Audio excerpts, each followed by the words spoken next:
Buenos días a todas las personas que nos escuchan. Un saludo a las comunicadoras de Wambra. Reconocemos la importancia de visibilizar y denunciar las violencias y eso como mecanismo de no repetición y de autocrítica y de fortalecimiento de los medios comunitarios como es Wambra. Así que estoy muy contenta de estar aquí. Muchísimas gracias, Vivian. Y bueno, la primera pregunta de cajón es justamente cómo desde los derechos humanos se mira este decreto 741 expedido ayer por el presidente Guillermo Lasso. Bueno, este decreto se mira como un nuevo abuso de poder, ¿no? La Constitución es muy clara en establecer los requisitos de las condiciones, ¿no es cierto?, para dictar la muerte cruzada.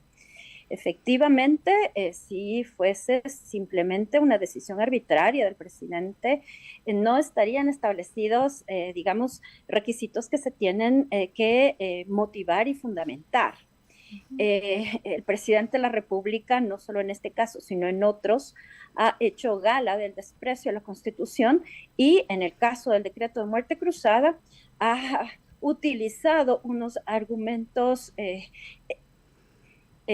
falaces, equivocados, erróneos para pretender señalar que tenemos grave crisis política o para señalar que la Asamblea ha, digamos, entorpecido su plan de trabajo.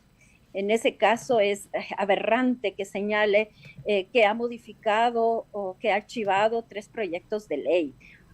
O que ha fiscalizado a las y los ministros o funcionarios de su gobierno.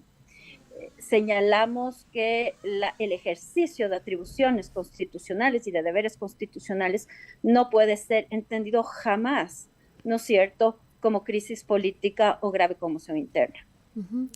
Vivian, una de las cosas que ustedes dicen en su comunicado es que previo a la muerte cruzada había ya un contexto que Lasso estaba preparando en este camino, digamos, de militarizar la sociedad, ¿no? Y ustedes dicen que mediante el decreto 730 se dispuso a las Fuerzas Armadas realizar operaciones militares contra personas y organizaciones terroristas y que esto es un grave riesgo para los derechos humanos, más aún en este momento, cuando el poder legislativo y el ejecutivo se concentra en una sola persona, que sería Guillermo Lasso. Digamos, en este tiempo, Lasso estaría gobernando vía decreto, sin asamblea y con todas estas políticas previas con militares en las calles. Entonces, ¿qué implica eso, digamos, para los derechos humanos? Justamente estamos en una alerta máxima de derechos humanos. Y estamos en una alerta máxima primero porque no tenemos un organismo, un órgano que fiscalice y que emita leyes, ¿no es cierto?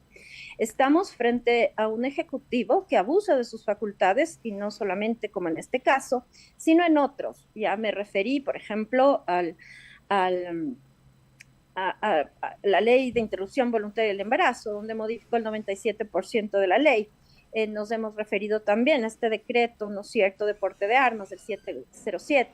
Existe este decreto que usted menciona, Ana y Verónica, que ustedes mencionan, que es el decreto 730, ¿no es cierto? Y en relación con este decreto 730 es muy, muy grave porque el presidente había presentado un proyecto de reforma parcial al artículo 158 de la Constitución, donde él reconoce que las Fuerzas Armadas no tienen facultades ni competencias constitucionales para intervenir en asuntos internos, en el orden interno, y por eso presenta una enmienda para que puedan cooperar en relación con el crimen organizado. Y ahora, entonces, emite un decreto para que las Fuerzas Armadas actúen, realicen operativos militares sin ningún tipo de control, ¿no es cierto?, ni territorial ni temporal. Y lo más grave, contra personas o contra organizaciones que las propias Fuerzas Armadas califiquen de forma arbitraria como terroristas. Entonces, esa situación nos pone a todas las personas que habitamos en el país, sobre todo a las personas defensoras de derechos humanos, a los líderes del movimiento indígena, a los opositores políticos, a quienes tengan voces disidentes, en mucho peligro. Estamos muy, muy preocupados por este decreto 730, que se junta justamente a este ejercicio abusivo del mecanismo constitucional establecido en 148. Llamamos en ese caso a la Corte Constitucional a ser muy rigurosas. La disolución de la Asamblea no es un tema banal. No puede restar de eficacia al artículo 148 en el sentido de que no es discrecional.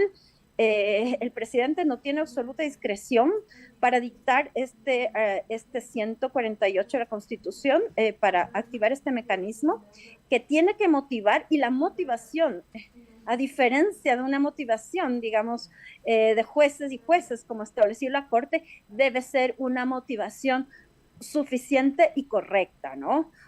Una motivación que dote de eficacia al artículo 148 y que evite abusos de poder. Ahora, también cabe mencionar que parte, digamos, de este decreto de muerte cruzada es que el presidente Guillermo Lasso pueda gobernar mediante decretos. Y ahí viene un poco la preocupación, porque el ministro de Trabajo el día de ayer ya hablaba de desempolvar, digamos, la reforma laboral. Y ahí justamente mirar desde los derechos humanos cuál sería un poco las y también el de obras públicas. Habló sobre un decreto para el tema de contrataciones públicas y insinuó algo sobre el tema también de los sectores estratégicos. Ajá, entonces justamente ahí, ¿cuáles serían las observaciones que desde los derechos humanos se harían esta posibilidad de gobernar por decretos? Bueno, el presidente está limitado también por la Constitución, ¿no es cierto? Solo puede emitir decretos, leyes de emergencia en materia económica, y eso tiene que pasar por un control previo de la Constitución. Esto es diferente de la facultad que él tiene de emitir decretos para el desarrollo normal de la administración, es muy distinto, ¿no es cierto? Entonces, solamente decretos en materia económica él podrá dictar previo control de la Corte Constitucional, pero aquí sí advertimos, o sea, el presidente de la República no puede, ¿no es cierto?, regular derechos a partir de la utilización fraudulenta de este mecanismo constitucional, ¿no es cierto?, que son decretos, leyes de carácter económico y emergente. La reforma laboral regula derechos humanos, ¿no es cierto? Es parte son derechos sociales, no, las personas trabajadoras no son mercancías, ¿no es cierto? Entonces, no es un ámbito económico, es el que predomina cuando se realiza una reforma laboral. Así que en ese sentido sí demandamos a la Corte Constitucional ser muy rigurosa con cada uno de los decretos que pretenda emitir el presidente de la República en este periodo. La muerte cruzada no es, ¿no es cierto?, un mecanismo para que el presidente emita de forma acelerada todos los proyectos de ley que a bien tenga de manera unilateral, ¿no es cierto? Es un mecanismo constitucional para justamente atender la regulación de funciones que tenga la Asamblea Nacional, y esto declarado por la Corte Constitucional, o esta grave crisis política o conmoción interna, ¿cierto? Ustedes pueden ver, en este momento no existe ningún tipo de conmoción interna ni alarma social. Lo único que ha existido para que el presidente dicte esta muerte cruzada, esta disolución de la Asamblea, es el ejercicio de la fiscalización y el juicio político al que estaba sometido y al que nos ha privado a toda la ciudadanía de conocer, ¿no es cierto?, al final los resultados tanto de la labor de fiscalización de la Asamblea Nacional como de la responsabilidad política del presidente de la República en graves hechos de corrupción.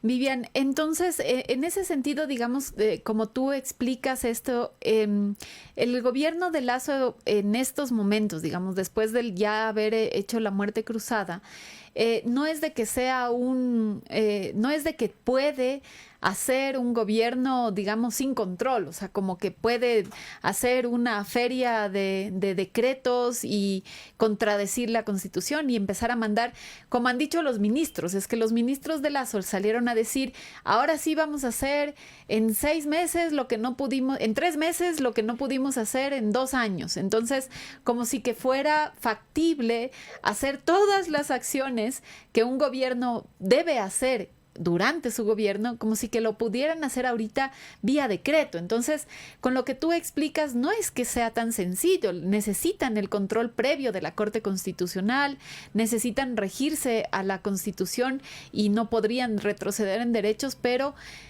para eso está, digamos, este ambiente también que contrapone esto, digamos, este control de la Corte, que es este respaldo de las Fuerzas Armadas saliendo a decir que el decreto de Lazo es constitucional y Lazo inmediatamente colocando militares en la Asamblea Nacional, ¿no? Y además está todo este contexto previo del que ya hablamos hace un momento. Entonces, digamos, ¿cuál es ahorita la posibilidad que tiene Lazo, digamos, de contradecir y de irse por un camino más autoritario, ¿no? En estos momentos de la muerte cruzada, y cuál sería el control que tenemos desde organizaciones de derechos humanos, desde la ciudadanía, pero también desde la Corte para poder frenar, digamos, cualquier intento de mayor autoritarismo, ¿no? Bueno, desde la Alianza de Organizaciones de Derechos Humanos estamos activados activadas para monitorear violaciones de derechos humanos y llamamos a la ciudadanía de que nos informen, ¿no es cierto?, si sufren violaciones de derechos humanos, pero lo que dije al principio, la alerta máxima es justamente por esta vocación autoritaria del presidente de la República, que no se manifiesta solamente en esta disolución de la Asamblea en medio de un juicio político, evitando el ejercicio de la atribución de los deberes constitucionales de la Asamblea Nacional, que es de fiscalizar, ¿no es cierto?, sino por otro tipo de decretos. El 730 es muy, muy grave, porque el propio presidente había reconocido que las Fuerzas Armadas no pueden apoyar a la Policía Nacional para el crimen organizado y ahora las pretende utilizar para, digamos, combatir personas y organizaciones terroristas. Aquí recordamos a las Fuerzas Armadas que el cumplimiento de órdenes inconstitucionales no les exime de responsabilidad respecto de violaciones de derechos humanos. Llamamos a que eviten justamente aplicar este decreto, ¿no es cierto? No es posible en una democracia que las Fuerzas Armadas tengan esta facultad. En ninguna parte del mundo es posible el ejercicio de esta facultad constitucional o democrática, ¿no es cierto? Entonces, eso en principio, si estamos en una grave amenaza y estamos justamente por esta vocación autoritaria del presidente Lazo. Estamos muy pendientes de todos los decretos que vaya a emitir. Estamos también pendientes de ver qué demandas o acciones podemos tener frente a decretos inconstitucionales. Llamamos a la Corte Constitucional a ser extremadamente rigurosa con lo que haga el presidente de la República en este momento, y le llamamos también a pronunciarse de forma célere, prioritaria e inmediata sobre las acciones de inconstitucionalidad que hayan sido presentadas sobre estos decretos, sobre este decreto de muerte cruzada. Es fundamental que la ciudadanía tenga justamente ese dictamen antes de que empiece, digamos, la convocatoria a elecciones anticipadas. Necesitamos esa actuación urgente de la Corte Constitucional para justamente garantizar los derechos de todos y todas, y sobre todo la eficacia normativa de la Constitución. En este caso, lo que está en juego es justamente si la Constitución constituye efectivamente norma suprema o si constituye, por el contrario, un papel que el primer mandatario puede desechar a su arbitrio, ¿no? Entonces sí es muy importante en este momento el papel de la Corte Constitucional. Las organizaciones de derechos humanos estamos en alerta máxima. Hemos hecho llamados también a los órganos internacionales, regional y universal de protección de derechos. Hemos comunicado esta situación. Estamos demandando también que pongan los ojos en el Ecuador. La prensa internacional también ha llamado con su nombre, como debe ser llamado cualquier tipo de actos en este caso, que son, por ejemplo, golpe de Estado. Han llamado esto un autogolpe de Estado. Es inaudito que en una democracia un presidente en medio de un juicio político actúe como ha actuado el presidente Guillermo Lasso, ¿no? Vivian, muchísimas gracias por esta mirada y como tú decías, necesario y algo justamente. más que quería Sí, por decir, si supuesto. advertimos a los contratistas e inversionistas ecuatorianos. Viviana, ahí se cortó la señal un ratito, entonces si puedes repetir lo que estabas diciendo. Sí, justamente hacemos una advertencia a los inversionistas nacionales y extranjeros, ¿no es cierto? Que tengan mucho cuidado con acogerse a normas que contravengan la Constitución y que sean emitidas en este periodo de emergencia. Señalamos que la Constitución está sumamente clara, es sumamente clara, que lean la Constitución, que vean que derechos constitucionales solo pueden ser regulados mediante norma legal, mediante ley orgánica, ¿no es cierto? Y que cualquier tipo de abuso del poder no puede significar para nadie el acogerse a esto que ellos una y otra vez llaman como seguridad jurídica, ¿no? Entonces sí llamamos a que tengan mucho cuidado y que después no estén, como diríamos, llorando por una supuesta infracción a la seguridad jurídica cuando las normas constitucionales son clarísimas y están establecidas desde el 2008. Vivian, ahora sí, muchísimas gracias. Estaremos pendientes también de estas actuaciones, porque cabe la pregunta también, ¿quién va de alguna manera a fiscalizar a Lasso en también su agenda neoliberal? Seguiremos pendientes. Muchísimas gracias. Bueno, hasta luego. Muchas gracias a ustedes.